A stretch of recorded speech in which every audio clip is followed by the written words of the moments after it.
ఈయన ఆగం చేస్తుర్రు, ఈయన ఉంచుతారా, ఆయనతో కూడా కొడతారా, గోచి కూడా కొడతారా అని జనాలు కామెంట్ చేస్తారు. ఎందుకంటే మొన్న ఒక మాట అన్నాడు రేవంత్ రెడ్డి, గోచి పెట్టుకున్న వాళ్ళంతా రాజశేఖర రెడ్డిలు కాలేరు అని అన్నాడు. ఎవరినన్నాడు తెలుసా? ఆయన ఉద్దేశం ఏం చెప్పాలనా? ఈయననే అన్నాడట. సీనియర్ మంత్రులని మెల్లమెల్లగా ఒక్కొక్కరిని తప్పించి మళ్ళా కొత్త టీంను పెట్టుకొని ఎవరు ఏం మాట్లాడకుండా చేసుకుందామని చూసు. అందుకే హిట్లర్ అని చెప్పి నిజంగా ఆయన పోల్చుకుంది కరెక్టే, ఆయన చేస్తున్న పనులు కూడా కరెక్టే. ఏం పాపం చేసిండే? రాజశేఖర రెడ్డి నుంచి మొదలు పెడితే అంతకు ముందు నుంచే ఉన్నాడు ఆయన ఎన్ఎస్యూఏలా, కానీ అప్పటి నుంచి ఇప్పటిదాకా గెలుచుకుంటూనే వస్తున్నాడు.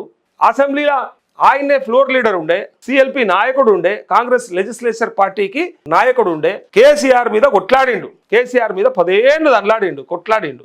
అప్పుడు జానారెడ్డి ఉండే సిఎల్పి లీడర్, ఆ తర్వాత ఈయననే అయిండు. ఫస్ట్ టైం తెలంగాణ వచ్చిన కొత్తలో 2014లో జానారెడ్డి సిఎల్పి లీడర్ ఉంటే ఆయన తర్వాత ఈయననే అయిండు. ఈయననే అప్పటి నుంచి ఆ ప్రభుత్వం మీద మాట్లాడిండు, కొట్లాడిండు. కానీ ఇలా ఈయనకేమైందంటే ఆయన పోస్ట్ ఆయనకే గ్యారంటీ లేకుండా చేస్తారు.